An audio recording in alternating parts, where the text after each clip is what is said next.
Hi, this is Cassandra Lee Morris, and you're listening to the AniMonday podcast. Please enjoy your weekly dose of random anime.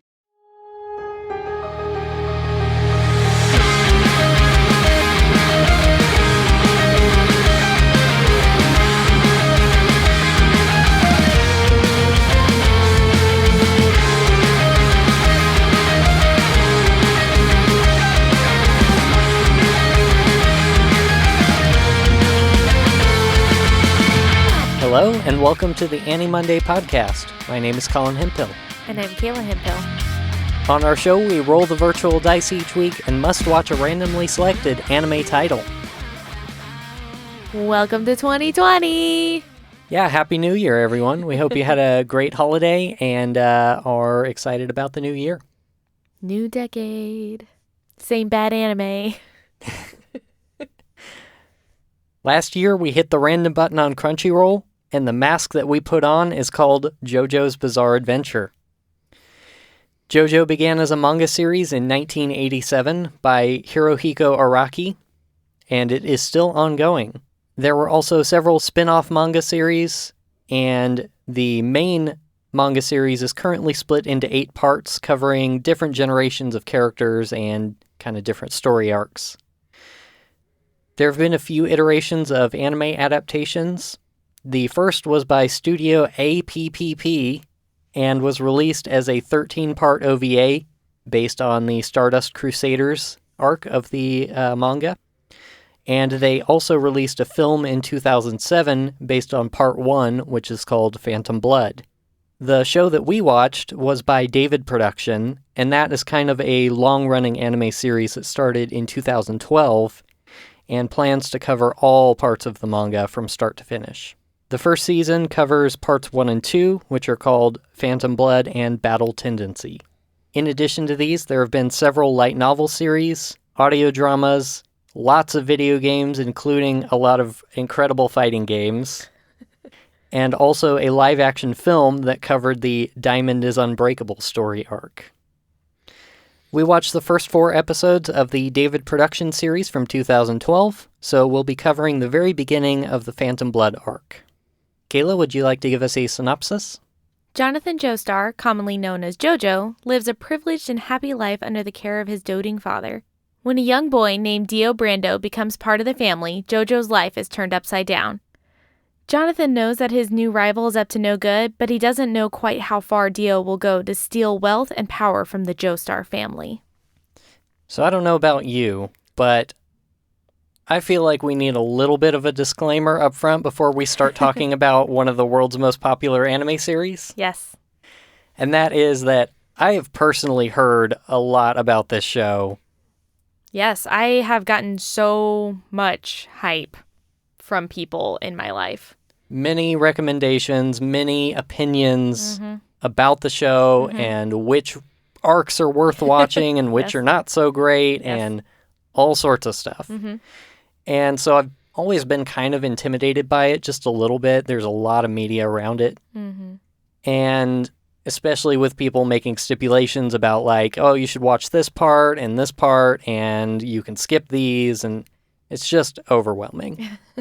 So that said, the discourse around JoJo's Bizarre Adventure is crazy, and there's a lot of seasons out there already. Currently 8 separate story arcs in the manga, and as we go into the podcast, have only barely scratched the surface of like part 1 of that whole thing. And because the show is so complex and knowingly weird, a lot of people have really strong feelings about it. And when people have strong feelings about a show, they tend to Google it and sometimes come across our podcast and make comments about the way that we analyze it.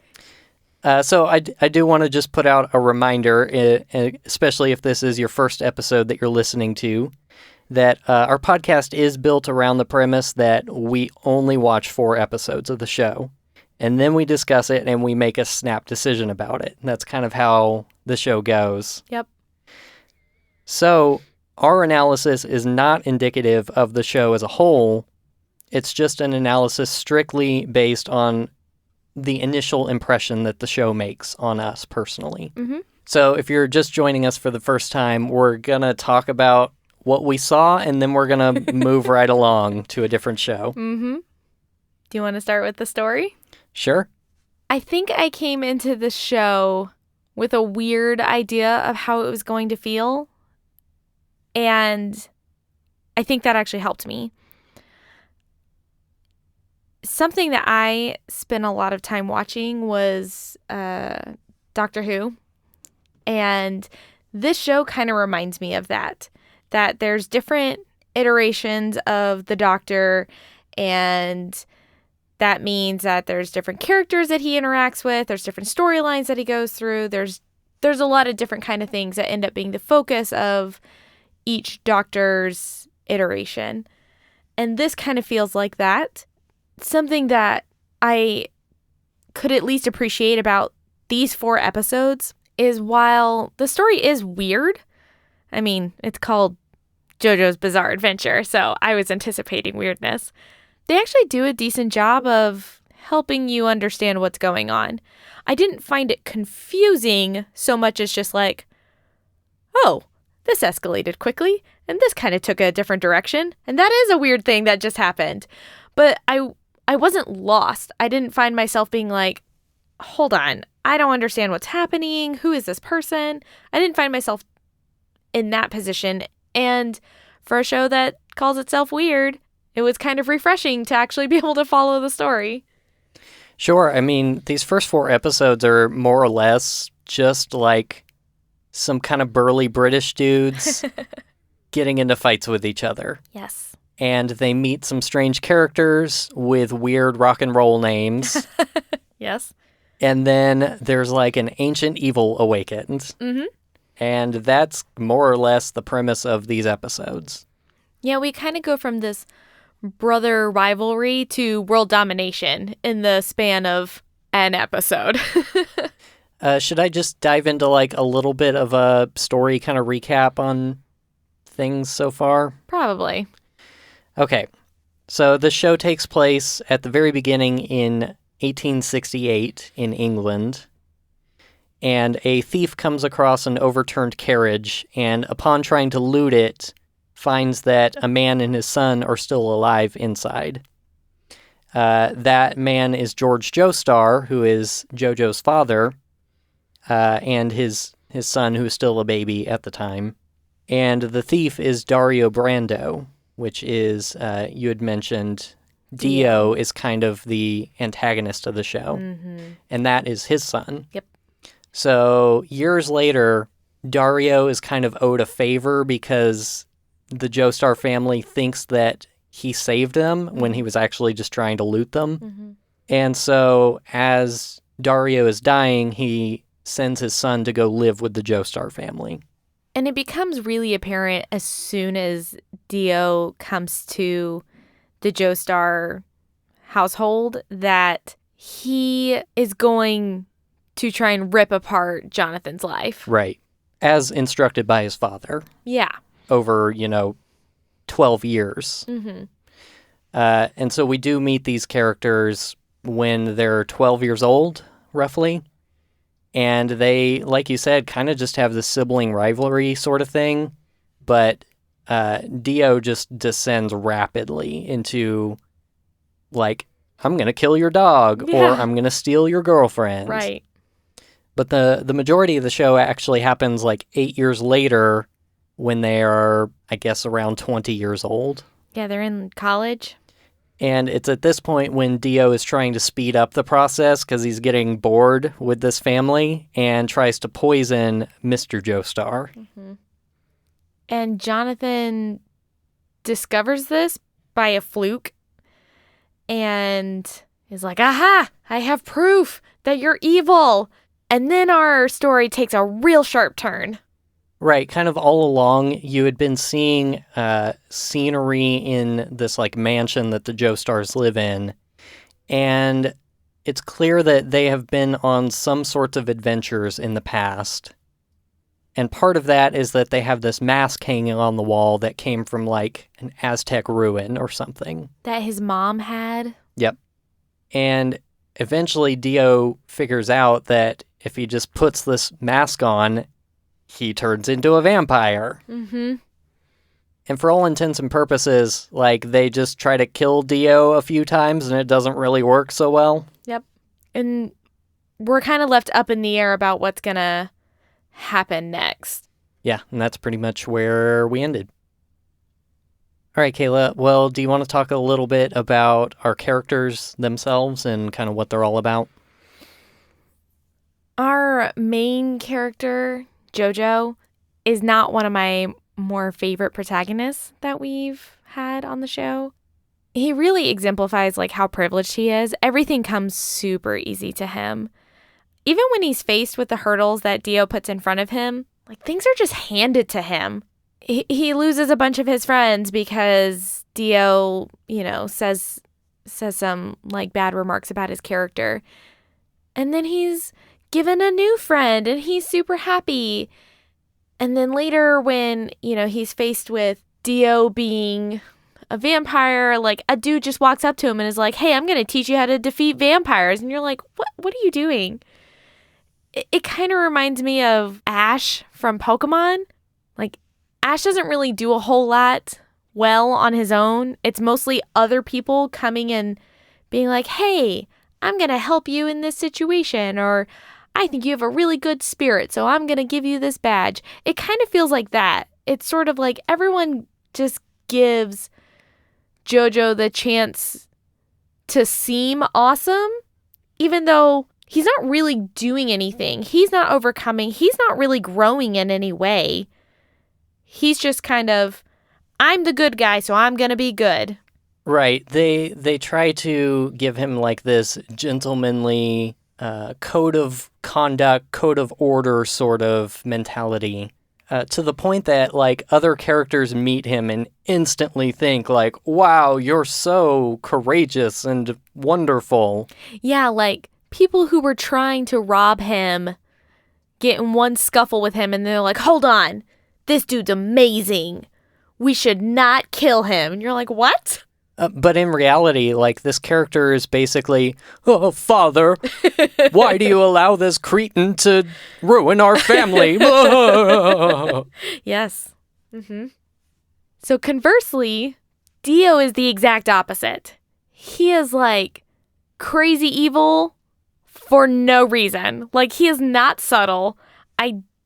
It's actually really frustrating how he'll do something plainly like terrible in front of other people and they either completely ignore it even though they're standing like 10 feet away, or they're like, yeah, you do that thing that's probably really bad because you're cool, because you're evil, and that's cool. And that's like the core of his character. He's not a very good villain. There's no subtlety to him. And you just look at him and say he's evil because he's evil, and that's it. Yeah, I mean, I think the setup was okay for him, personally, because I think most of it stems from his father, and maybe they could have done with more of that. Like the fact that this guy was raised by a thief whose sole purpose was to go around to overturned carriages and steal whatever from them. Mm-hmm. And so he ends up with like this life debt from a rich guy, and literally his son's entire life is feeding this into him. Like, you're going to take over the Joestar fortune, like do whatever you can to make sure that you take what belongs to him. So that kind of like super over the top evilness, I can kind of see working. I guess my frustration is because he had such a bad relationship with his dad, like, you see him constantly be really angry towards his dad and, kind of brush off his name and like, want nothing to do with him, that he wouldn't so readily, like, embrace what his dad had taught him. You think he'd try to do it with more subtlety and, not be this, kind of plainly evil dude that his dad was. Sure, I guess I saw it as like he was fed this kind of mentality so often that eventually he realized, well, you're a barrier to me. Like, I could get the fortune sooner if you just died, and then I could go right now and be with them. Which they kind of implied that he did. They allude that he also poisoned his own father. Mm-hmm. And so, like, his evilness surpasses his father's so much that he sees his father as an inconvenience to him gaining power. Yeah, for me, I think it's just kind of a boring kind of villain because it lacks subtlety. Yeah. Yeah, I can see that. I don't think this show is going to be about subtlety, and maybe that's why I'm seeing it kind of differently. That's fair.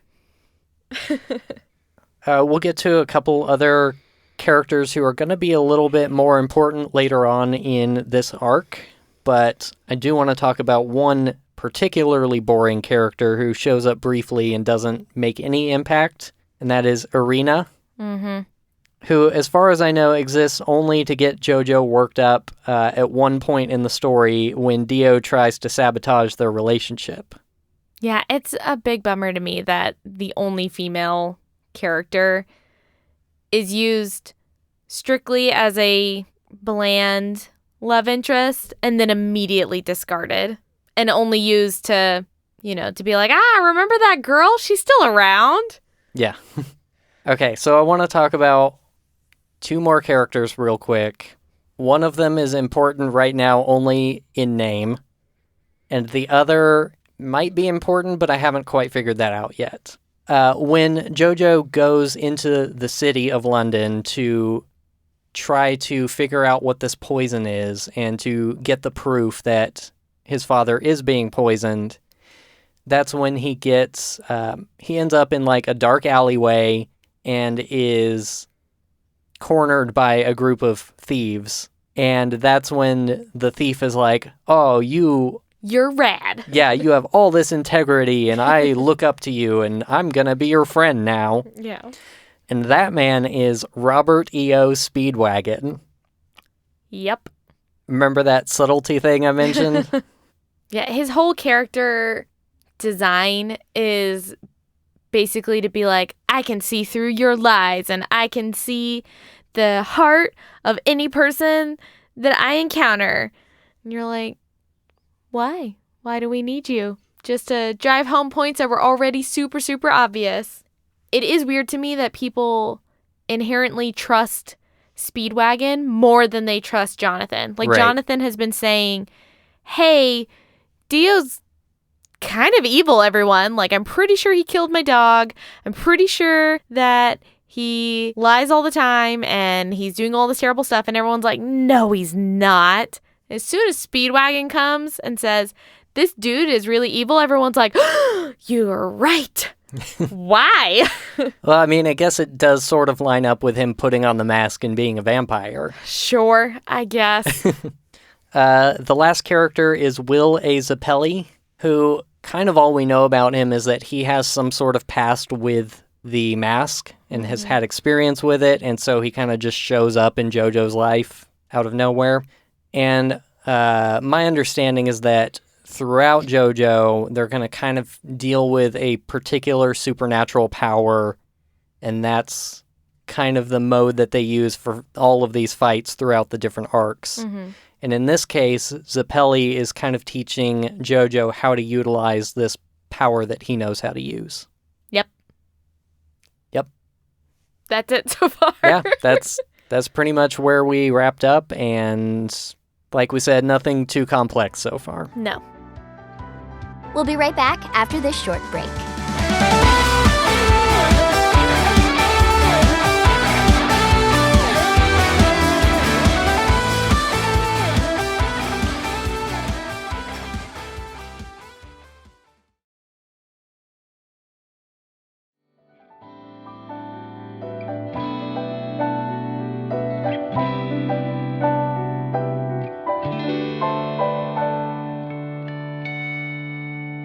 Welcome back to the show.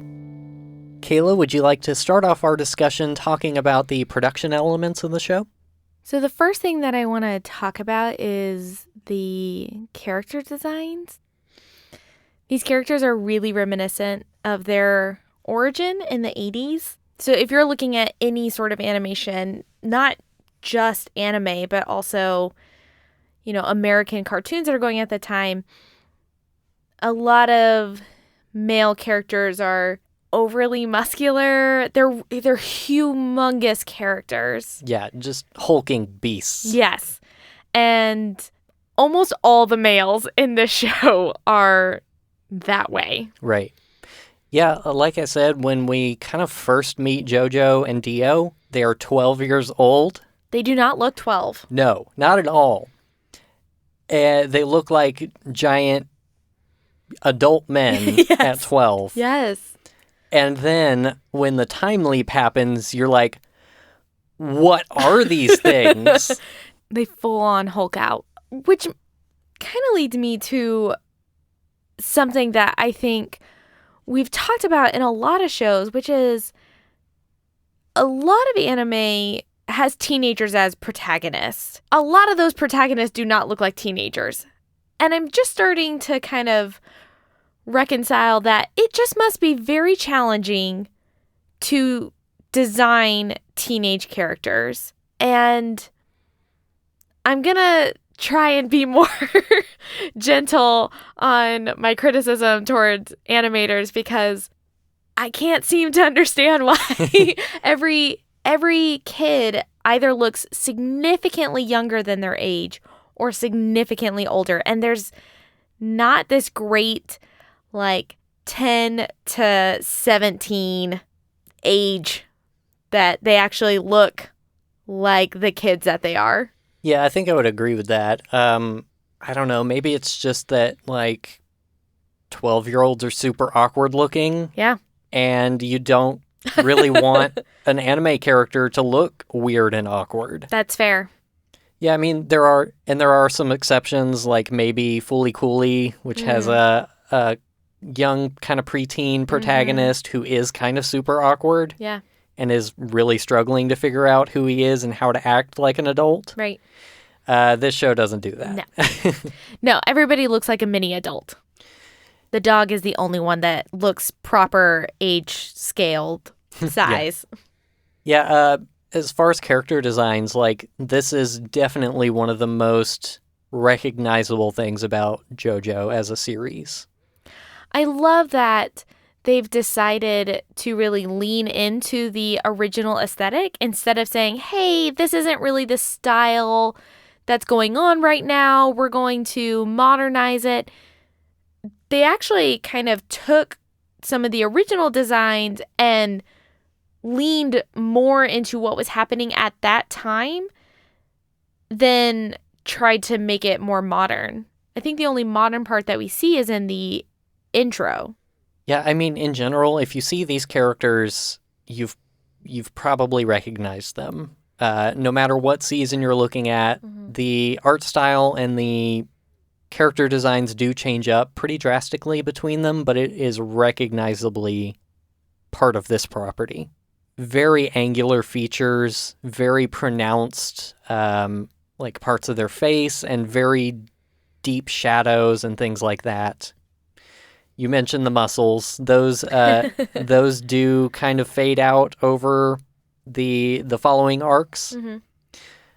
But it's interesting to know about this author, the manga author, because he is just a huge fan of Italian fashion and well-known fashion designers. Mm-hmm. And so this show comes across as what if Arnold Schwarzenegger was a runway model? Yeah. And that's how every character is kind of designed. Mm-hmm. I think that something that really works for this show is that they have these really unique kind of characteristics, but you can tell there's a lot of detail and love that goes into this. They aren't, when I say there's this kind of 80s aesthetic, is it doesn't look old. I mean, you can tell this is up to date. Everything is really clean and crisp, and they pay attention to those things like the fashion and things like that. And you can tell that it wasn't just about how the faces were, about having unique hair. It was, everything down to what they were wearing and how that fits on them. And there is definitely an emphasis put on the style of this show. when we actually started watching the show, it was a little bit jarring to me, actually, because by the time I think I was aware of what JoJo was, they were well past this first kind of 1 or 2 seasons. Mm-hmm.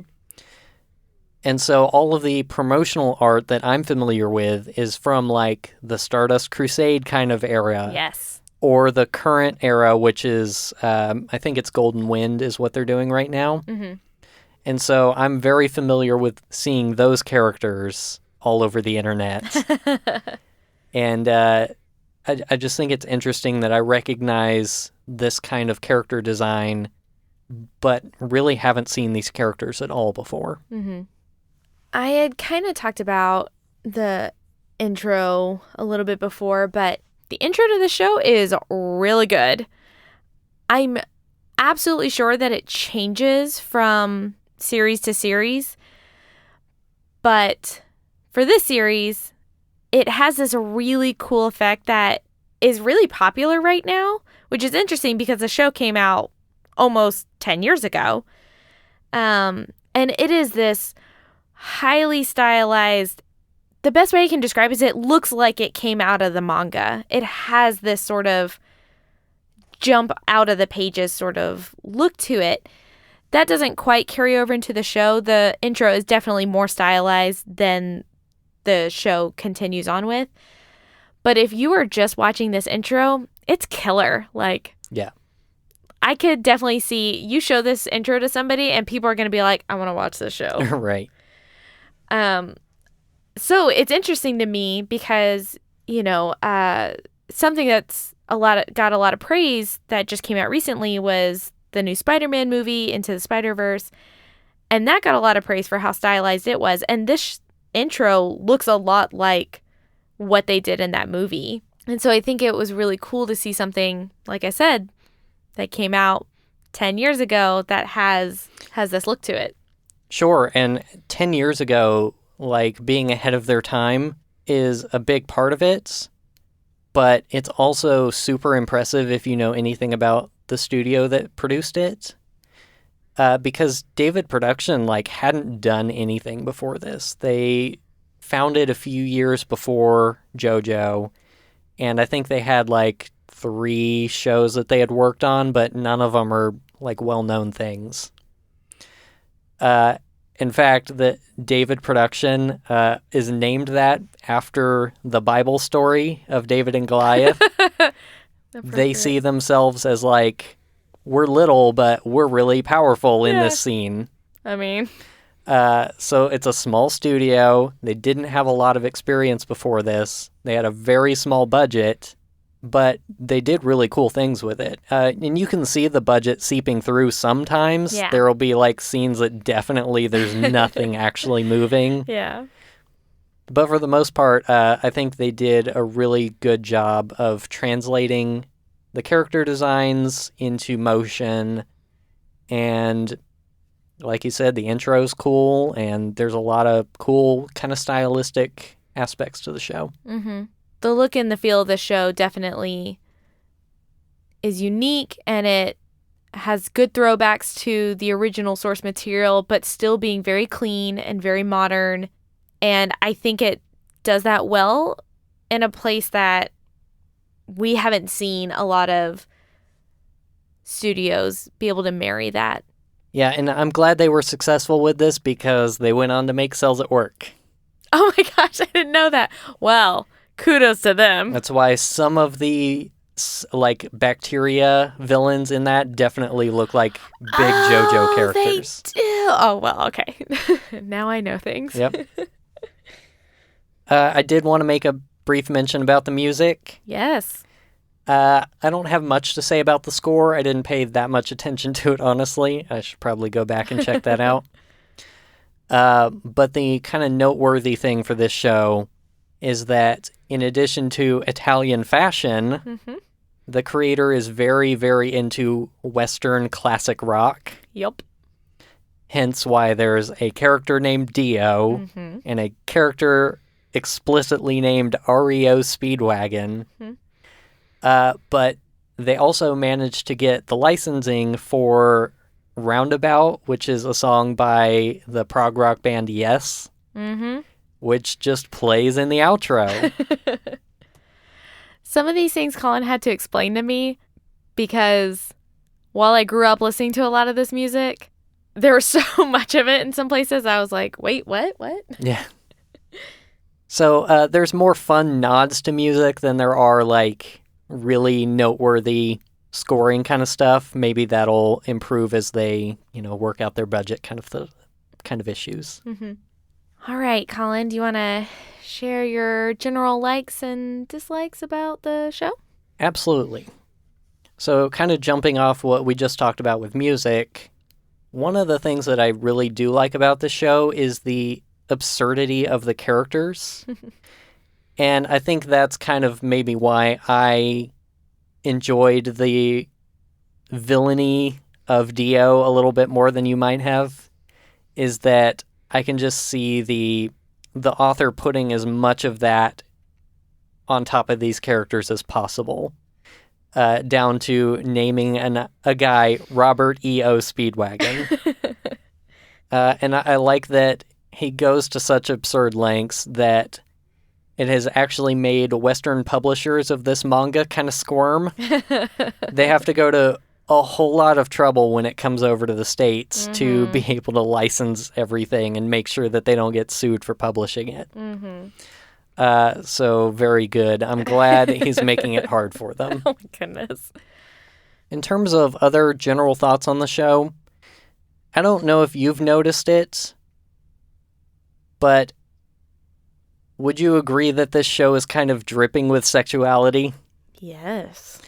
And not like in an explicit way, but in a like every single character looks like they want to kiss every other character at all times. Yeah, they all have bedroom eyes. So I don't have anything to say about that, just that is the tone of this show. Yeah. It's absurdity in kind of every dimension. Yeah, I think that has to do a lot with there's this overt tension with everybody. And sometimes it is like romantic or sexually linked.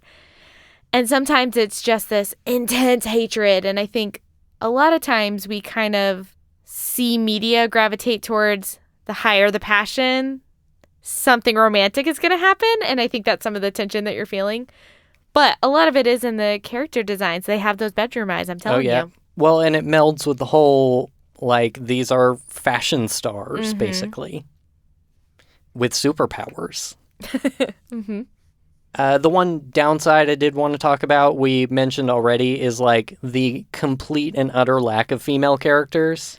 Yes, this is the most heartbreaking thing for me.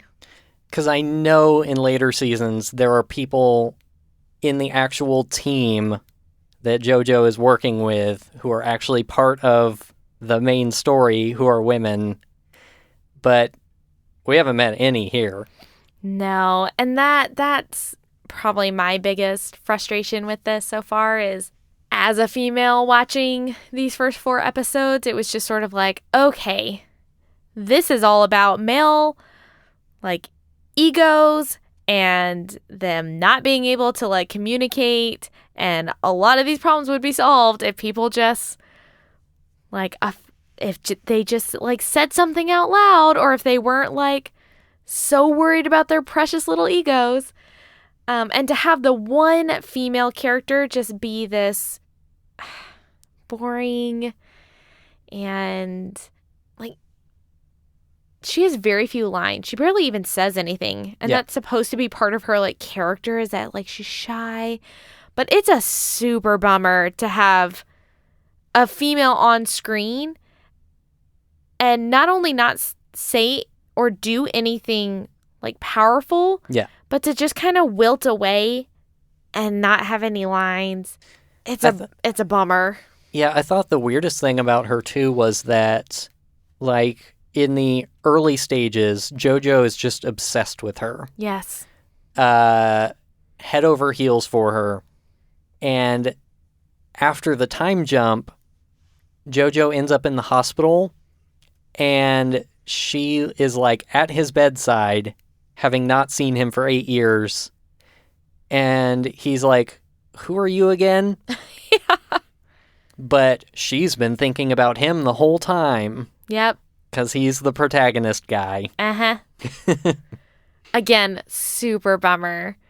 Like Colin said, I know that in different iterations, in different series, there will be solid female characters to come. Well, I don't know about solid. I've just seen them. I know there's female characters to come, and I'm going to give a benefit of the doubt that they are more solid than this ghost of a character. But it's just hard. It's hard for me to not see that kind of not feel good about the representation that was there. Kind of sucked. All right. So all of that said, Kayla, would you watch more of this show? Okay, so you put a caveat earlier in the episode, and I'm going to kind of add one too to my answer, which is maybe. The reason why I say maybe is I don't know if I would watch more of this series. I might go watch different series. I don't really know if I'm going to keep up with the show. This might be a show that I watch some series if somebody is like, hey, this one arc, you should watch this one arc. And I might go watch that one arc on its own, and I might enjoy it. I'm having kind of a hard time separating out a lot of the hype that I had heard from people. Anytime that I had mentioned that, we do this podcast, that is one of the recommendations that somebody gives me. They're like, oh, have you seen JoJo? And I'm like, no, but I'm sure I'll roll it sometime. So it's kind of hard for me to say, like, did I actually want to watch this show because of what I saw in these 4 episodes? Probably not. If I didn't know anything else about this show, I would probably not continue watching. But I do know that people really seem to enjoy at least certain series. Yeah. So I'm going to say I will probably watch a different series of this. Which one? I don't know. Send me some recommendations. Yeah. I kind of took a similar approach thinking about this question because it is really hard to separate our true initial impression from these 4 episodes and what we've absorbed culturally. And generally, like, I'm the kind of person, and this is kind of the point of the show, is that if a show doesn't do a great job right up front, then it's maybe not worth pursuing.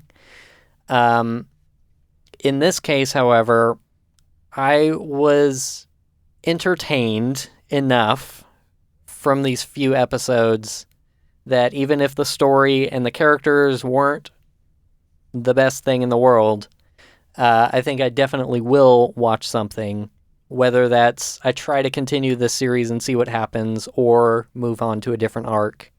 So I'm going to say yes for this one. All right. First show down in 2020. Much more garbage to go through. Oh, I'm sure. If you want to learn more about our show, you can visit our website at animonday.moe. That's animonday.moe. You can send us any questions or comments you have to podcast@animonday.moe. And you can find us on Facebook and Twitter. Our username is AniMondayCast, and you can find links for that on our website. Thank you so much to Crunchyroll for all of the anime that you provide, and for the random button, which produces these wonderful and wonderfully terrible results. If you want to follow along with us each week, we'll have a link to the current title on our website and social media so that you can watch what we're watching. Finally, thanks to C2A for providing the intro and outro music for our show, which come from the Senpai EPs available on Bandcamp and other places you might stream music. Are you ready for the first roll of this decade? I am ready. Random button in 3, 2, 1. Okay, our anime for this week, and I'm going to try my best here. Rewrited Derrida, Who Leaps Through Time. And the first episode is called The Place He Awakened. Well, at least know what the episode title means. Oh, man. Yeah. Okay. Rewrited. And it has a weird, like, yeah, capitalization. There's clearly some attempt at wordplay in English that didn't work out. No, I hate... You know, it's such a bummer sometimes when we miss out on that. Yeah. Okay. All right, here we go. That's 2020. Robots. The first thing that I see is in the year 2050. Oh, good. Can't imagine 30 years from now. All right. All right, well, thank you all for joining us back in the new year. We hope you enjoy the anime to come. Yeah. And we'll see you next time. Okay, bye. Bye.